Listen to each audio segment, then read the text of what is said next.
Assalamualaikum warahmatullahi wabarakatuh. Waalaikumsalam warahmatullahi wabarakatuh. Bismillahirrahmanirrahim. Alhamdulillahi rabbil alamin. Wassalatu wassalamu ala ashrafil mursalin, imamil muttaqin, sayyidil ghurril muhajjalin, wa ala alihi wa ashabihil mujahidin at-tahirin, amma ba'du. Saudara-saudara kaum muslimin rahimakumullah. Satu hari ketika seorang ulama besar bernama Al-Imam Al-Faqih Abu Lais tengah berjalan-jalan di dekat kota Basrah, berkelumpullah sekelompok orang di dekat beliau. Mereka datang mengajukan satu pertanyaan. Imam, kami ingin bertanya. Di dalam Al-Quran itu Allah Subhanahu wa ta'ala menjelaskan, Ud'uni astajib lakum. Berdoalah kepadaku, aku akan jawab doamu. Mintalah kepadaku, aku kabulkan permintaanmu. Itu dan begitu janji Allah di dalam Al-Quran. Kami, kata orang-orang tadi, sudah lama berdoa kepada Allah. Tapi kenapa sampai sekarang doa kami ini belum dikabulkan? Katanya, ud'uni astajib lakum. Kalau kamu berdoa, aku jawab, aku penuhi, aku kabulkan doamu. Itu janji Allah. Kami sudah lama berdoa pagi, sore, siang, malam. Nyatanya sampai sekarang doa kami belum dikabul-kabulkan. Ini bagaimana? Apa ayat Quran salah? Apa Tuhan lagi lempengan gak denger?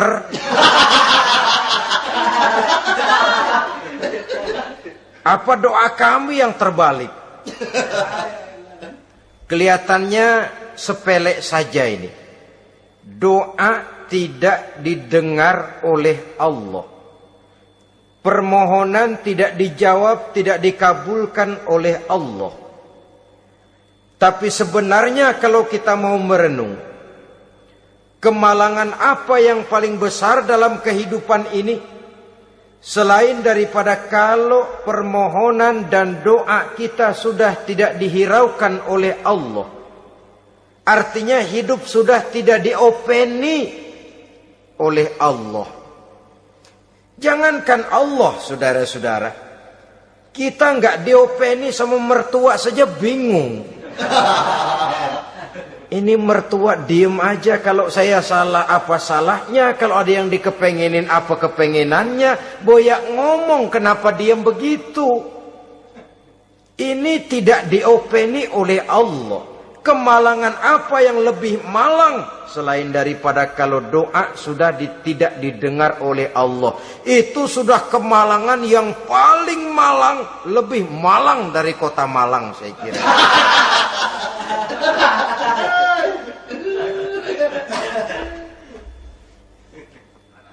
Menghadapi pertanyaan ini, Imam Al-Faqih Abu Lais senyum. Lalu beliau berkata, tuan-tuan, tahu kenapa doa tuan-tuan tidak dijawab? Permohonan tidak dikabulkan? Allah sudah tidak memperdulikan tuan-tuan ini? Kami tidak tahu, Imam, maka kami bertanya. Begini, hati tuan-tuan itu mati. Dari hati yang mati, channel tidak nyambung kepada Allah. Dari channel yang putus tidak ada getaran strom, bagaimana akan timbul gejala? Hatimu mati, jadi pantas kalau doa tidak dikabulkan, permohonan tidak dipenuhi, doa tidak terjawab, hatimu mati. Saudara-saudara kaum muslimin, dari hati yang mati ini, getaran tidak akan sampai ke hadratullah azza wa jalla.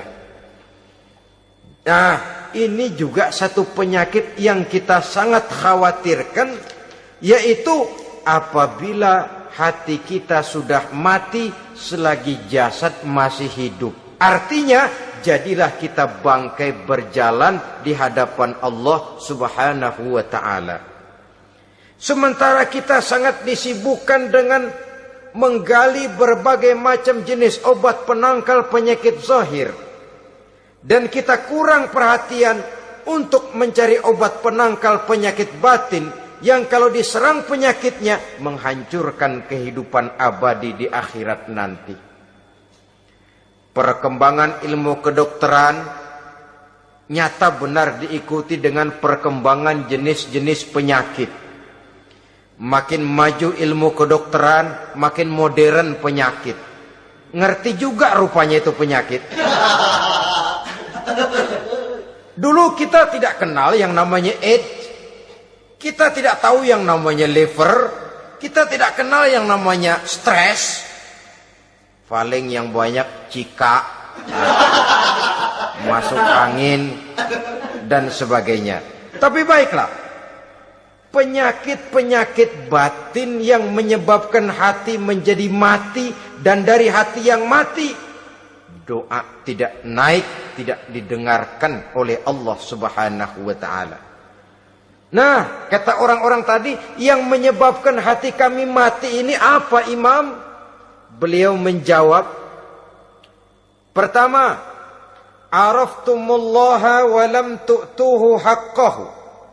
Yang menyebabkan hatimu jadi mati, pertama, kamu kenal benar kepada Allah, tapi haknya untuk disembah, kewajibanmu untuk menyembah, tidak pernah kamu laksanakan.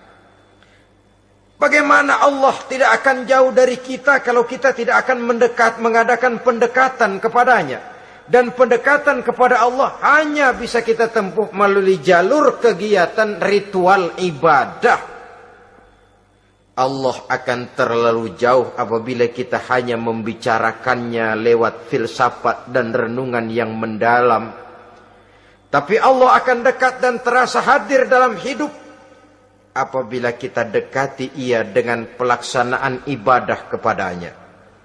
Kamu kenal Allah, tapi hakmu untuk menyembah, kewajibanmu untuk menyembah, haknya untuk disembah, tidak pernah kamu laksanakan. Kalau soal Allah, kita kenal bukan main. Bahkan tidak hanya kita mengajarkan kenal juga kepada anak-anak kita. Kalau ditanya siapa pencipta matahari, bulan dan bintang, Allah. Siapa pencipta lautan, gunung, hutan belantara dan sungai-sungai? Allah. Siapa pencipta bumi, matahari dan sebagainya? Allah. Sembahyang apa enggak? Bagaimana nanti?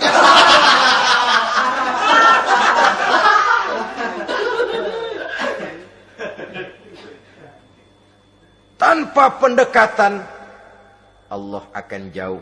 Apabila Allah jauh, maka doa tidak akan didengarkan olehnya. Oleh sebab itu, logika mengajarkan kepada kita, berpayahlah dulu, wa man ladzatu illa ba'da ta'ab, inna ma'al usri yusra. Di balik kesulitan, menunggu kemudahan. Nikmat baru akan terasa, kelezatan hidup baru akan terasa setelah kita jerih payah banting tulang peras keringat.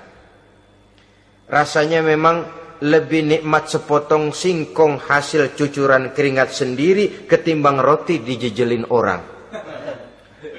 Ini berarti kita ingin mohon pertolongan kepada Allah, sementara dengan Allah sendiri kita jauh. Sama saja dalam kehidupan kita analoginya, saudara-saudara. Orang tidak kenal kepada saudara, tahu-tahu jauh dari saudara, tahu-tahu datang mau minjem duit. Apa kesan saudara? Enak aja, kenal enggak, dekat enggak, datang-datang mau minjem duit. Emang duit percetakan bapak lu?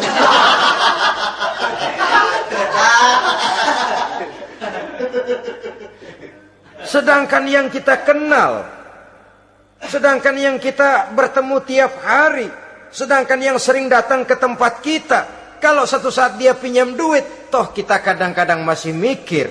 Apalagi datang nggak pernah, berkunjung nggak pernah, ngobrol nggak pernah, apalagi kenal juga nggak pernah, datang-datang mau minta. Macam apa?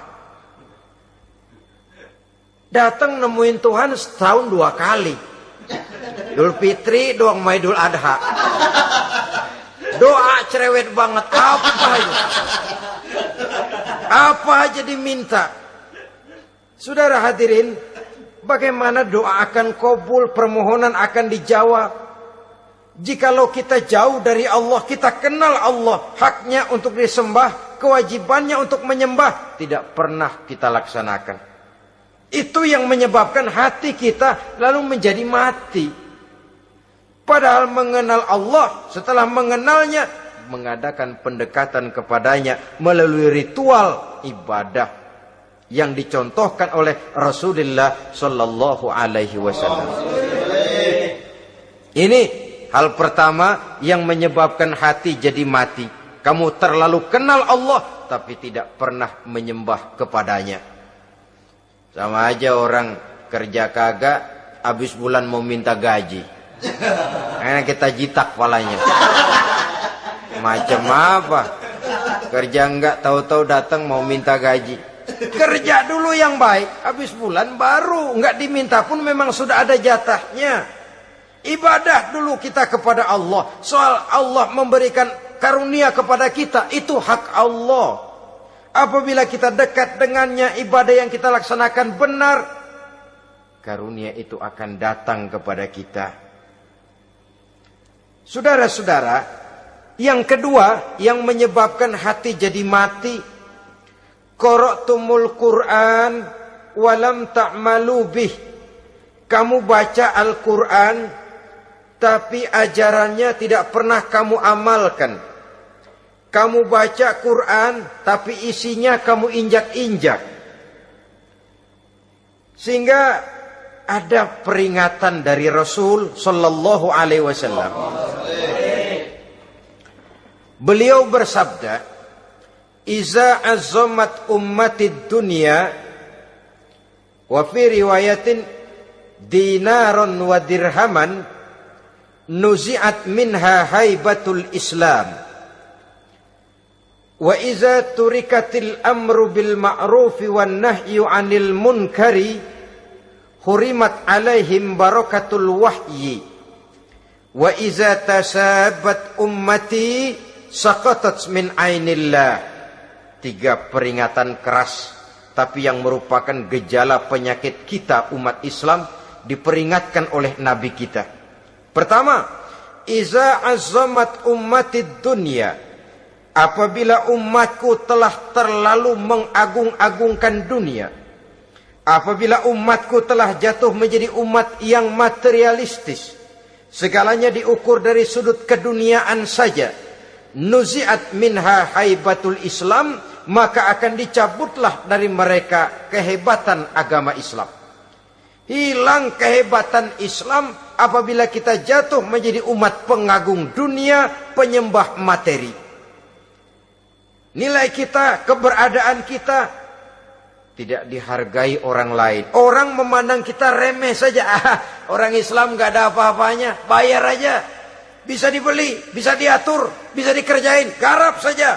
Nuzi'at minha haibatul Islam, hilang dari mereka kehebatan Islam ini. Kenapa? Mereka telah mengagungkan dunia dan menjadikannya sebagai tujuan. Padahal dunia cuma alat, materi cuma alat, harta cuma alat. Yang kedua, wa iza turikatil amru bil ma'rufi wan nahyu 'anil munkari, hurimat 'alaihim barakatul wahyi. Apabila telah ditinggalkan amar ma'ruf dan nahi munkar, maka hilanglah keberkahan wahyu. Ini yang ada hubungannya dengan masalah kita. Kita baca Quran, kita tidak amalkan isinya. Bagaimana hati tidak jadi mati? Amar ma'ruf dan nahi munkar ditinggalkan orang, hilang keberkahan wahyu. Pada saat itu boleh jadi Quran ada, tapi cuma tinggal tulisan saja. Islam ada, cuma tinggal sekedar nama saja. Diseminarkan, disimposiumkan, dimuktamarkan, tapi tidak dijabarkan dalam kehidupan sehari-hari. Apabila amar ma'ruf dan nahi munkar telah ditinggalkan orang, hilang keberkahan Quran itu. Akibatnya apa? Apabila amar ma'ruf tidak lagi digalakkan orang, nahi munkar tidak dilaksanakan orang, lalu orang menilai sesuatu menurut seleranya sendiri. Mana yang ma'ruf, mana yang munkar, tidak ada lagi patokan utama. Kalau baik kata otaknya, dia kerjakan. Tidak baik menurut otaknya, dia tinggalkan. Agamanya adalah otak, berhalanya adalah akal. Akhirnya umat kehilangan pedoman. Tidak lagi jelas mana batas yang ma'ruf, mana batas yang munkar. Dalam kondisi sedemikian, akhirnya akan terjadi penjungkiran nilai. Paling celaka nantinya, yang ma'ruf malah dianggap munkar, yang munkar malah menjadi ma'ruf. Peringatan ketiga dari Nabi, wa iza tasabat ummati saqatat min ainillah. Apabila umatku sudah saling berbantahan, apabila umatku sudah saling caci memaki, saqatat min ainillah, jatuhlah mereka dalam pandangan Allah Subhanahu wa taala. Hilang wibawa umat yang sudah saling mencaci maki, saling menjatuhkan, saling gasak, gesek, gosok. Justru agama menganjurkan kita ini saling asah, asih, asuh. Kadang yang kita praktekkan, kita ini saling gasak. Yang kedua, saling gesek. Yang ketiga, saling gosok. Gasak, gesek, gosok. Kacau kita ini. Saling gasak, menjegal kawan seiring, menggunting dalam lipatan. Saling gosok, fitnah sana, fitnah sini. Saling gesek, sikut kiri, sikut kanan. Tidak peduli orang lain luka dan sebagainya. Yang penting dia bisa nangkring. Jatuh kita dalam pandangan Allah apabila umat sudah saling mencaci maki.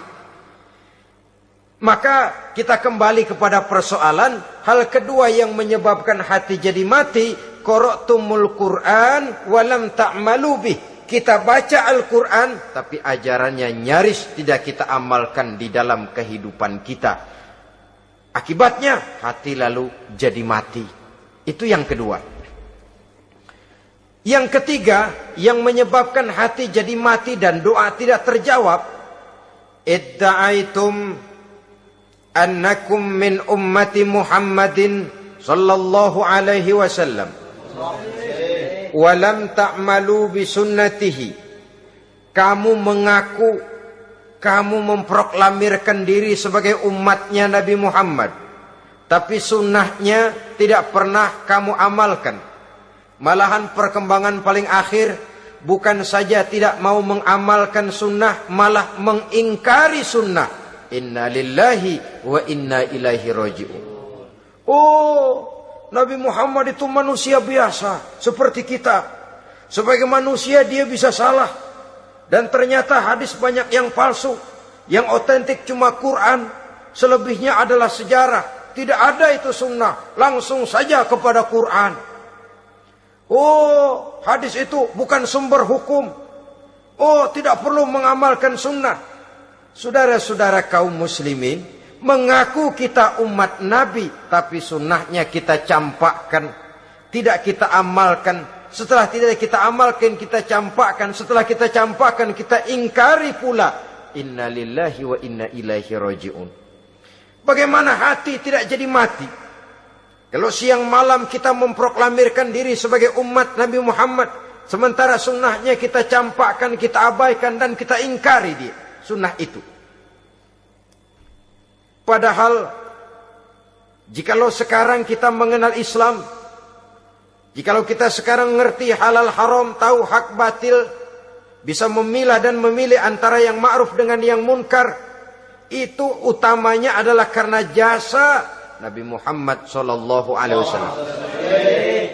Yang dari generasi ke generasi dilanjutkan oleh para sahabat, oleh tabi'in, oleh tabi'in, terus oleh para ulama-ulama sampai kepada kita sekarang ini.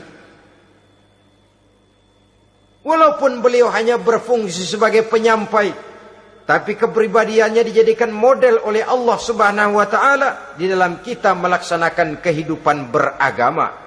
Bahwa beliau manusia seperti kita, memang dalam arti unsur biologisnya ya manusia, punya darah, punya daging, punya hati, punya perasaan, bisa sedih, bisa gembira. Tetapi beliau itu termasuk basyarun la kal basyar, manusia yang tidak seperti manusia pada umumnya, punya spesifik. Dan itu wajar sebagai seorang Rasul pilihan Allah, apalagi merupakan Rasul pilihan dari sekian puluh pilihan. Bahwa jamrud itu batu memang, tapi nilainya kan berbeda dengan batu kolar. Satu truk batu kolar dengan barangkali segenggam batu jamrud, nilainya tentu jauh lebih mahal batu jamrud. Kalau soal batunya, sama batunya, tapi nilainya berbeda karena esensinya berbeda.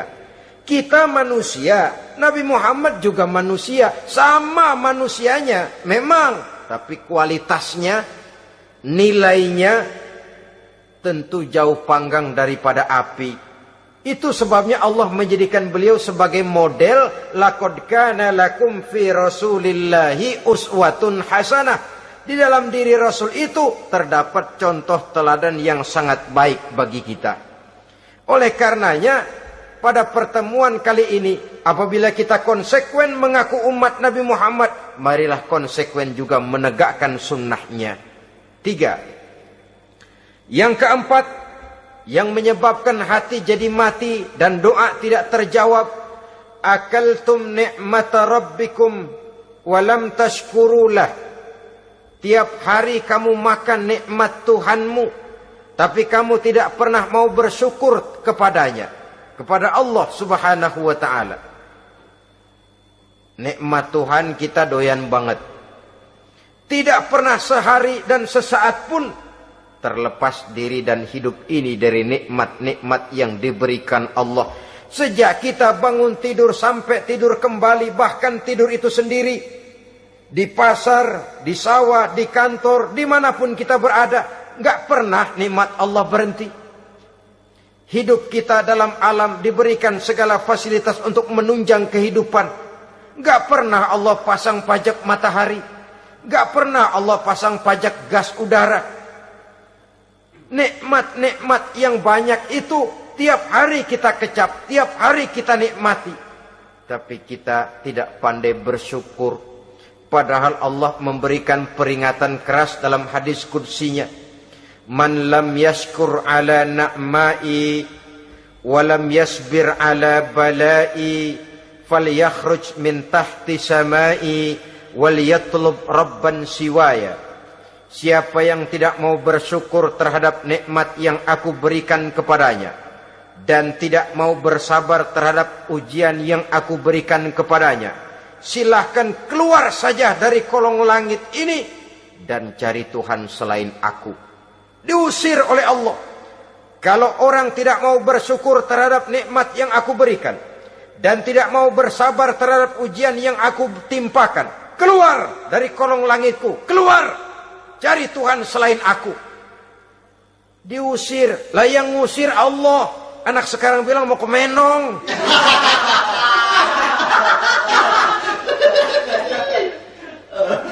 Kalau diusir kita dari Jakarta, masih bisa pindah ke Bandung. Diusir kita dari Bandung, bisa pindah ke Jogja, Solo. Diusir kita dari Indonesia, bisa pindah ke Singapura, Malaysia. Diusir dari kolong langit, mau cari langit mana lagi? Kalau kau tidak mau mensyukuri nikmatku, tidak sabar terhadap ujian yang aku berikan kepadamu, keluar saja, keluar dari kolong langitku ini, cari Tuhan selain aku. Kalau istilah kita mah Tuhan, jengkel banget udah itu.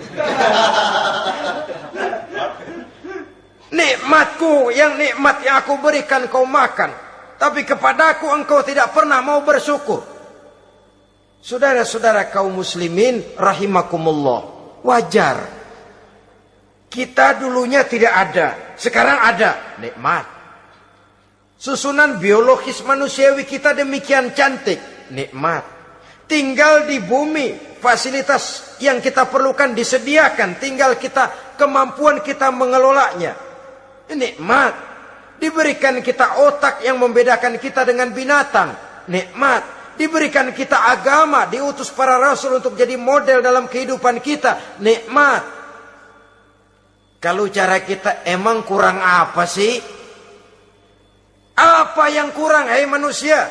Engkau tidak ada, aku adakan.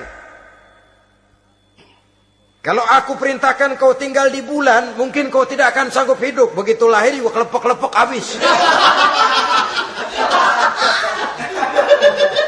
Ya nggak ada HO2 toh di bulan, mau ngisap apa? Aku tinggalkan kau, aku perintahkan tinggal di permukaan bumi. Alamnya indah, fasilitas serba menunjang. Nikmati semuanya, semuanya untuk kamu, semuanya. Satu pintaku, syukuri nikmat yang aku berikan kepadamu. Ya bukan cuma syukur dalam ucapan, syukur dalam perbuatan. Banyak nikmat yang diterima, makin banyak dia sujud, makin banyak dia ruku, makin banyak dia mengadakan pendekatan kepada Allah. Syukur dalam artian berupa tindakan dan perbuatan, mempergunakan nikmat sesuai dengan kehendak yang memberikan nikmat itu sendiri kepada kita. Saudara-saudara kaum muslimin rahimakumullah, ini penyakit yang keempat.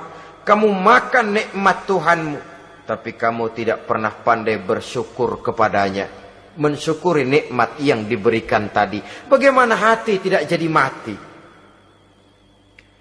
Kita sibuk mempersolek jasmani, mencari obat penangkal penyakit zahir. Maka yang ramai di zaman sekarang, saudara lihat, salon, fitness, senam, macam-macam jenis. Tidak ada salahnya dan tidak ada jeleknya. Tapi kalau itu sampai melupakan kita kepada memperindah batin, memperbaiki jiwa, artinya bukankah kita perlahan tapi mempersiapkan diri menjadi bangkai berjalan di hadapan Allah. Dengan operasi plastik, yang pesek jadi mancung, yang sipit jadi belok, kulit keriput jadi kencang, pipi terlalu cekung bisa diatur. Saudara-saudara, tapi kalau hati yang rusak, jiwa yang rusak, kemana lagi kita akan berobat kalau bukan kepada agama? Maka hati itu jadi mati apabila kita selalu memakan nikmat Allah dan tidak pandai mensyukuri nikmat itu. Dari hati yang mati tidak akan ada getarannya. Oleh sebab itu doa tidak terjawab. Selanjutnya yang menyebabkan doa tak terjawab dari sebab matinya hati, qultum annal mauta haqqun wa lam tasta'iddu lahu. Kamu berkata, kamu yakin bahwa mati adalah sesuatu yang benar, tapi kamu tidak pernah punya persiapan untuk mati.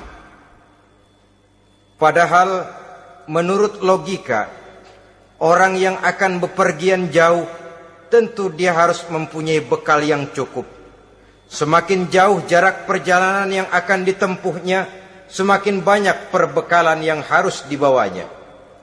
Dahulu, seketika beberapa jamaah dari Yaman akan melaksanakan ibadah haji dengan nekat, mereka berprinsip, pokoknya kan berangkat haji jadi tamunya Allah, nanti Allah yang akan ngelayanin.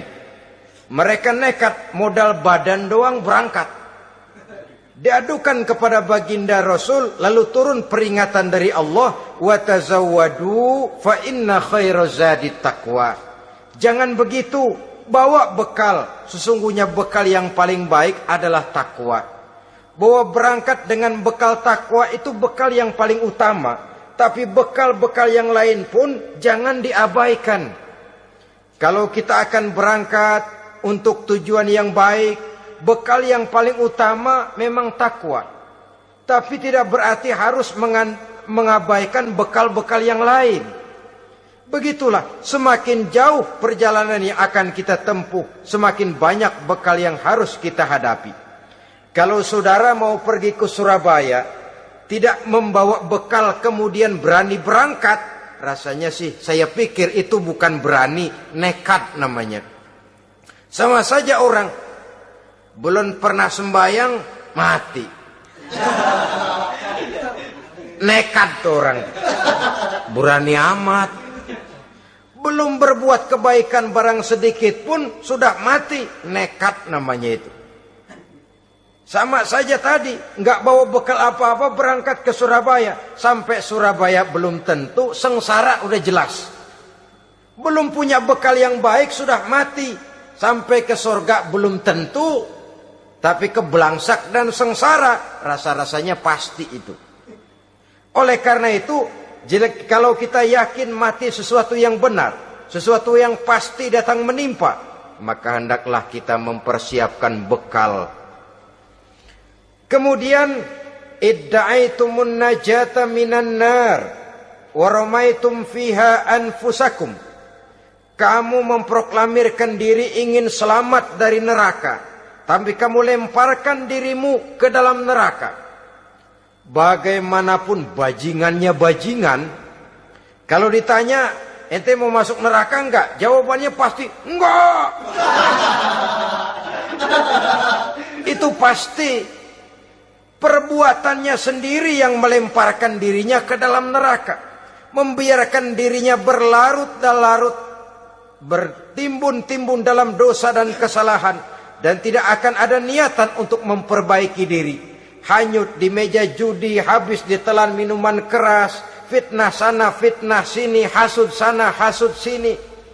Padahal mulutnya ingin selamat dari neraka, perbuatannya malah melemparkan dirinya ke dalam api neraka. Tidak ada orang yang lebih sayang kepada diri kita selain kita sendiri. Dan menyayangi diri itu tidak cuma dengan memandikannya sehari 3 kali, memakaikannya parfum dengan segala macam merek, memakai sabun yang wangi-wangi, minyak yang harum-harum. Lebih daripada itu, jaga dan sayangi diri. Jangan jatuhkan dia ke dalam perbuatan-perbuatan yang bisa menjerumuskan diri itu ke dalam neraka. Kemudian disambung oleh Imam Al-Faqih Abu Lais yang menyebabkan doa tidak terjawab karena hati mati. Idda'aitum dukhulal jannah walam ta'malu laha. Kamu ingin masuk surga, tapi kamu berat mengamalkan perbuatan yang bisa menyampaikan kamu ke surga. Semua kita kalau ditanya, mau masuk surga? Mau. Tapi jarang yang berlomba melakukan perbuatan-perbuatan yang bisa menyampaikan kita ke surga. Kemudian yang terakhir kata Imam Al-Faqih Abu Lais, dafantum mautakum walam ta'tabiru laha. Kamu menguburkan orang yang mati di antara kamu, tapi kamu tidak bisa mengambil iktibar, tidak bisa mengambil pelajaran dari mayit yang jenazah yang kau kuburkan itu.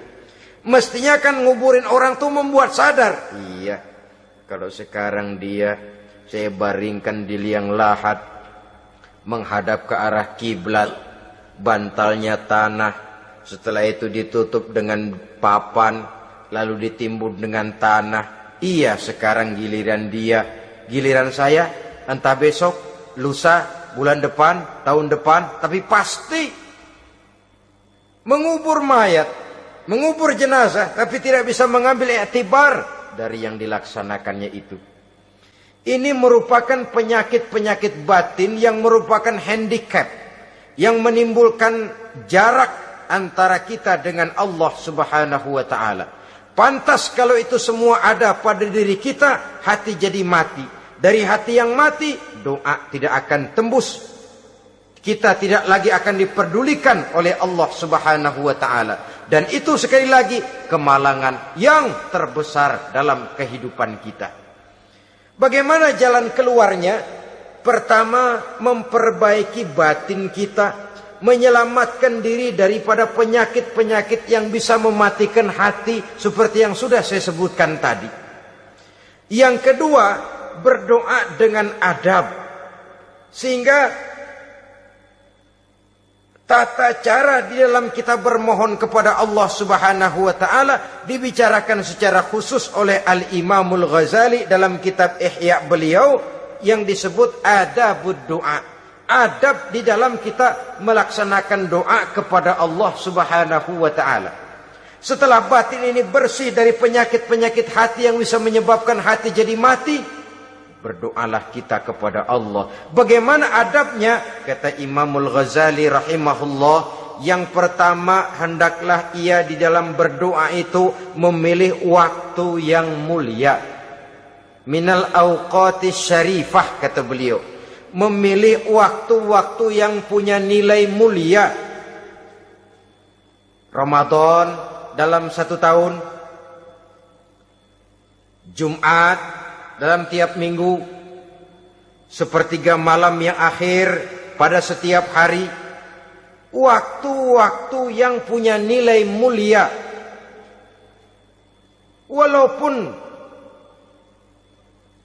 misalnya saudara berdoa pada hari Kamis, tidak ada halangannya Allah mau kabulkan. Ini tidak berarti bahwa kalau sudah berdoa hari Jumat lalu hari Kamis tidak mau berdoa, tidak.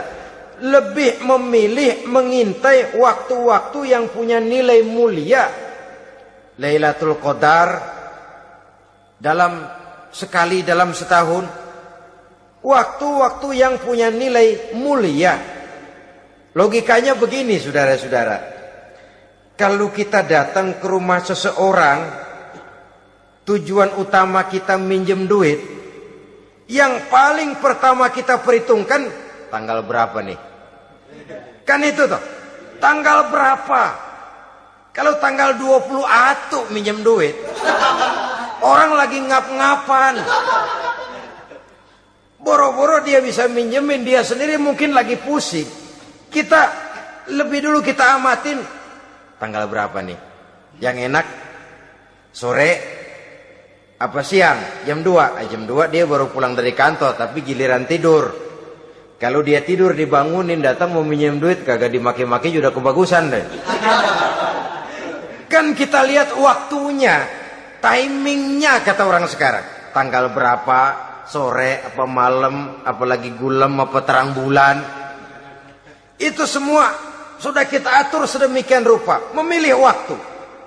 Yang kedua kata Imamul Ghazali, memilih keadaan yang istimewa. Kalau tadi soal waktu, yang kedua soal keadaan. Ada situasi-situasi di mana doa itu diijabah oleh Allah Subhanahu wa taala. Di antaranya kata Imam Abi Hurairah, "Inda zahfis sufuf fi sabilillah." Pada waktu mengatur barisan perang membela agama, di situ doa kabul. Inda nuzulil ghais, ketika turun gerimis, di situ doa makbul. Inda iqamis shalah, ketika salat mau didirikan, riwayat lain bainal azan wal iqamah, antara azan dan qomat, di situ doa makbul. Itu memilih keadaan-keadaan.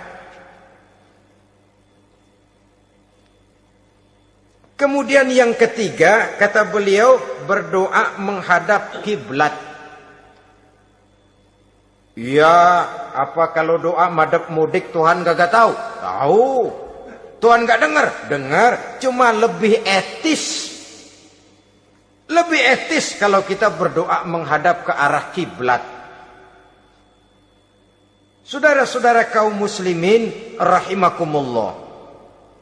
Yang keempat, hifdzus saut, menyederhanakan suara.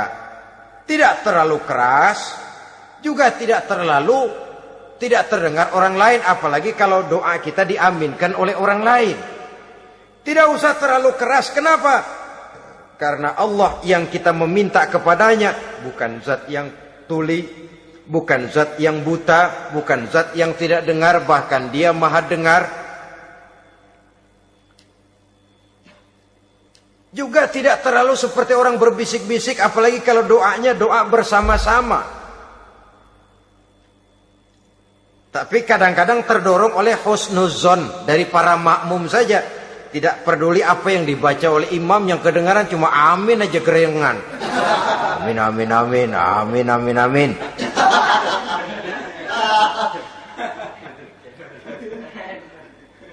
Juga tidak terlalu keras, seperti orang berdoa, seperti orang pidato.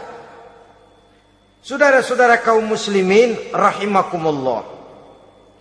Yang kelima, alla yatakallafa saja' fid du'a.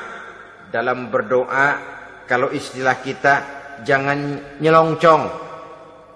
Suja' ini menunjukkan sikap berani kepada Allah. Misalnya ada orang berdoa, ya Allah ampunilah saya kalau engkau mau. Kalau Allah mau. Kasihanilah saya ya Allah kalau engkau mau. Itu doa orang songong. Atau sama saja, ya Allah berilah saya rezeki dikit aja. Emang kenapa pakai begitu?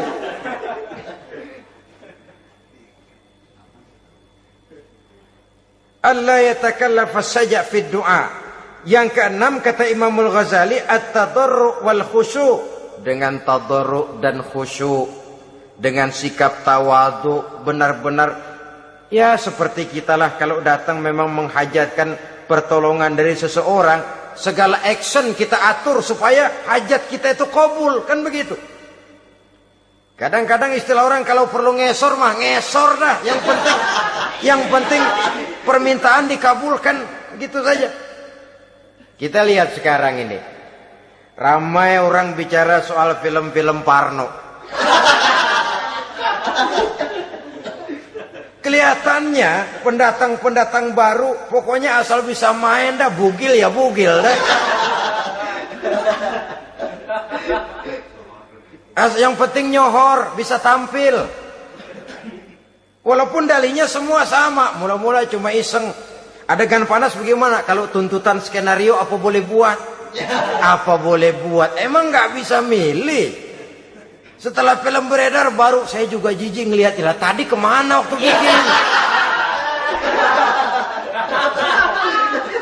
Udah jadi baru jijik, bikinnya merem memang itu.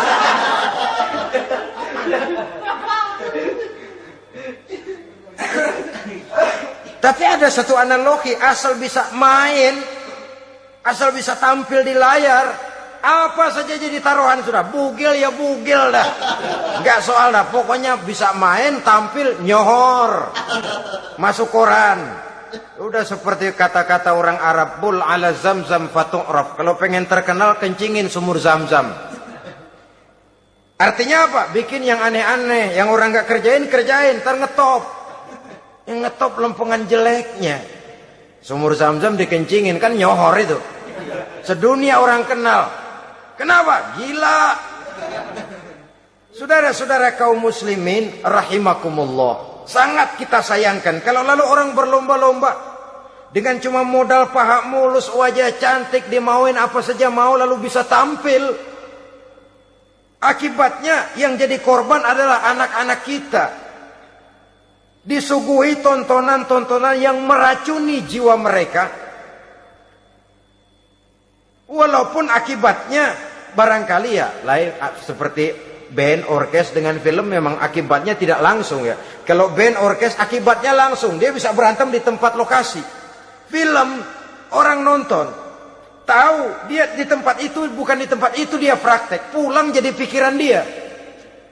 Tadi serem ya, ntar kalau udah kesempatan kita praktek. Ntar ngancemnya itu yang gak enak. Tapi yang saya analogkan dengan persoalan kita, tingkah pola artis apapun dilakukan asal bisa main. Nah itu tuh, asal dapat kesempatan acting. Dalihnya ya tuntutan skenario lah. iseng lah, macam-macam lah. Tapi yang jelas satu target, saya harus dapat kesempatan main.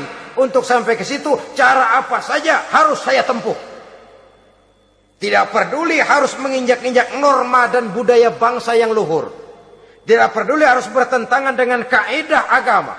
Tidak peduli hasilnya meracuni umat masyarakat, terutama generasi muda. Yang penting kan ngetop. Saudara-saudara, baiklah ya, itu soal lain. Tapi soal kita ialah at-tadarru wal khusyu'. Bermohon kepada Allah dengan tadarru, khusyuk dan tawadhu. Seperti kalau kita mau bermohon kepada seseorang, kita merendahkan diri. Pak, saya memang orang gak mampu, Pak. Utang saya udah selebar kampung, Pak. Anak udah 16 seperempat. Apa saja kita meratap, menghibah, mengeluh, merintih, ujungnya kan yang penting gue minjem duit dapet dah gitu. Apa kayak diomongin, pokoknya pulang bawa duit, itu saja. Itu strategi manusiawi. Kalau ini kita adakan konteks, oh iya, kepada Allah lebih lagi kita tadarru, khusyuk, tawadhu. Doa dengan tawadhu, sebab kita akan bermohon kepada yang serba maha. Menghadap ke arah kiblat, duduk bertafakur dengan khusyuk, tawadhu. Jangan doa sembari tolak pinggang.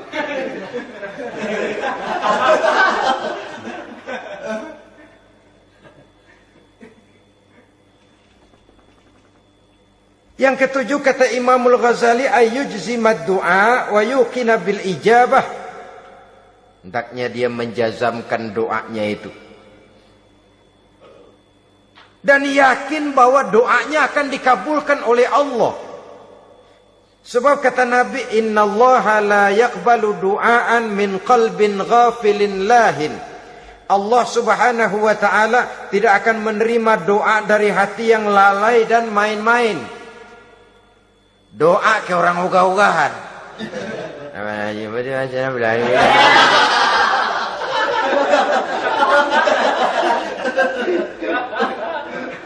Kali malaikat nyongok dong, lu minta apa lu?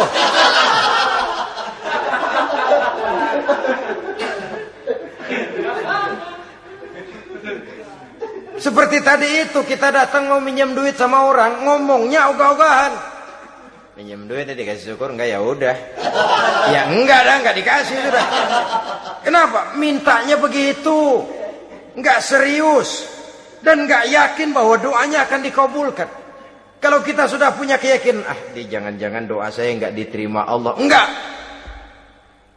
Kata Allah, ana inda zanni abdi bi. Aku sih bagaimana menurut sangka hambaku kepadaku saja. Kalau sangkanya baik, aku baik. Kalau sangkanya doanya dikabulkan, aku kabulkan. So itu doa harus dengan pasti dan harus dengan yakin doa itu akan dikabulkan dan meluruskan harapan, membenarkan cita-cita, meluruskan maksud apabila doa itu dikabulkan oleh Allah Subhanahu wa taala. Saudara-saudara, oleh karenanya jangan doa setengah hati. Jangan berdoa sambil main-main. Apalagi menghadap kiblat dengan dua tangan terangkat sebagaimana dicontohkan oleh Rasulullah sallallahu alaihi wasallam. Bahwa berdoa tanpa mengangkat kedua tangan pun Allah tahu. Allah dengar, tapi kelihatannya kurang serius. Seolah-olah terserah dah Tuhan, mau dikasih ya kasih, enggak ya udah. Seolah-olah kita tidak serius dalam berdoa. Kemudian yang berikutnya kata Imamul Ghazali, ayyaftatahad du'a bi zikrillah fala yabda'u bi su'al. Hendaknya dia mulai berdoa itu dengan menyebut nama Allah, berzikir kepada Allah, fala yabda'u bi su'al, jangan langsung memulai dengan permintaan. Ini tata krama etisnya. Sama juga orang kirim surat, salam sejahtera kami haturkan, padahal mah nggak ada itu juga nggak apa-apa. Itu kan maksud mukaddimah saja. Besar harapan kami semoga Bapak dan sekeluarga di sini pun berada dalam keadaan sehat walafiat. Selanjutnya kami telah dengar dari berbagai teman tentang kedermawanan Bapak, tentang bantuan Bapak di berbagai bidang yang menyangkut sosial pendidikan. Sehubungan dengan itu maka kami bermaksud mengajukan permohonan. Baru masuk itu mah 15 kalimat kesonoin, urusan lain. Intinya sehubungan dengan itu kami bermaksud memohon kepada Bapak. Kita mulai. Salam sejahtera kami haturkan, bersama ini pula kami macam-macam lah. Sama juga seperti tadi itu. Kita datang mau minjem duit. Datang karena kita tahu datang habis bulan. Malam terang bulan. Udaranya sejuk. Ngobrol lah kita. Dapat teh. Apa kabar Pak? Baik. Aduh Bapak sih untung dah Pak. Kayak pemurah lagi. Saya tahu Bapak banyak nyumbang di mana-mana. Di Angon aja tuh orang di Angon.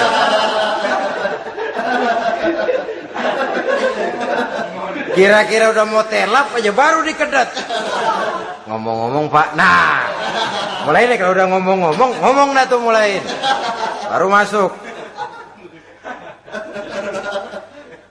Jadi etisnya berdoa itu dimulai dengan zikrullah. Karena itu umumnya dimulai dengan Alhamdulillahirabbil alamin. Kita puji dulu Allah. Alhamdulillahirabbil alamin hamdan yuwafi ni'amahu wa yukafi'u mazidah. Kita puji dulu Allah. Seperti orang tadilah. Kita puji dulu kebaikannya. Walaupun pada akhirnya kita minjem duitnya. Ya, sebenarnya Allah nggak perlu dipuji toh. Dipuji atau tidak Allah tetap termulia. Ini etis manusia. Allah tidak berharap untuk dipuji oleh manusia. Allah tidak untung seluruh alam memujinya. Manusia mau memuji atau tidak itu urusan manusia sendiri.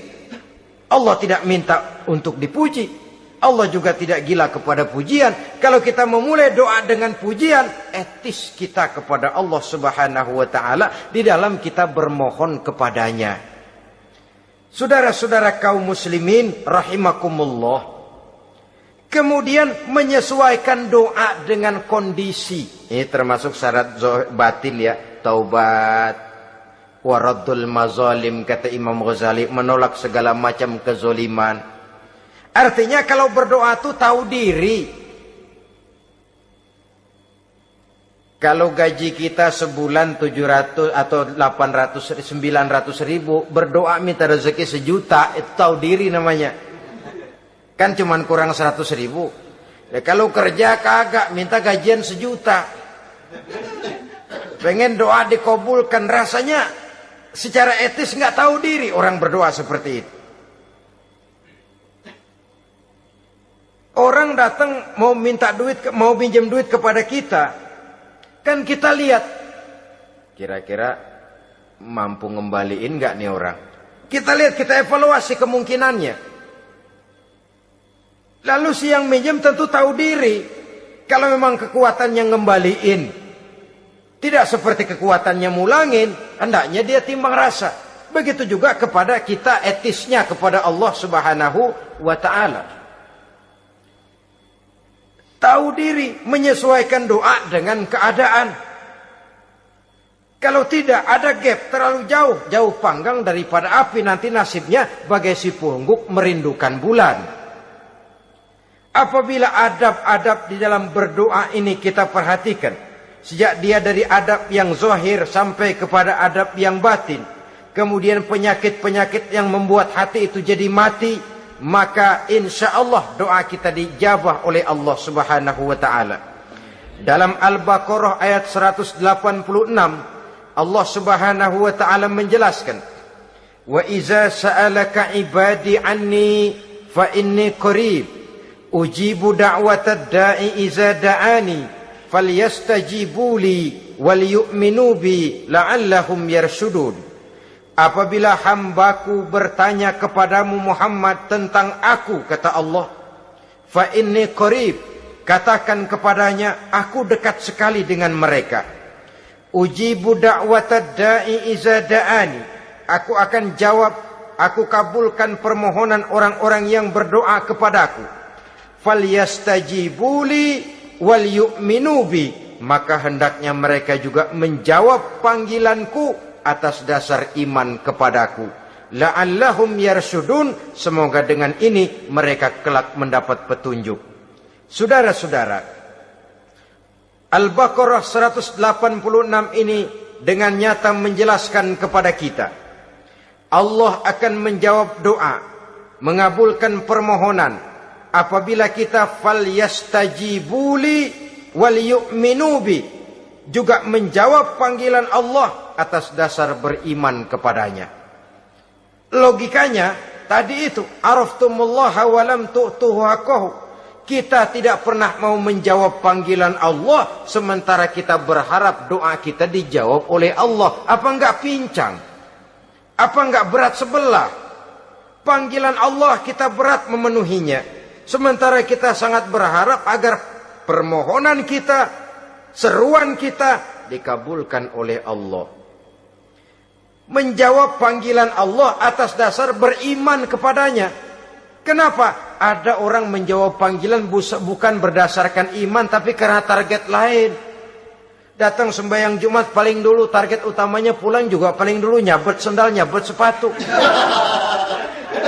Menjawabnya iya, tapi tidak karena iman. Jadi apabila kita rajin menjawab panggilan Allah atas dasar beriman kepadanya, maka seruan, permohonan, doa niscaya dikabulkan olehnya. Ini saja, mudah-mudahan ada manfaatnya. Terima kasih atas segala perhatian. Mohon maaf atas segala kekurangan. Usikum wa nafsi bitaqwallah. Wassalamu alaikum warahmatullahi wabarakatuh. Waalaikumsalam warahmatullahi wabarakatuh.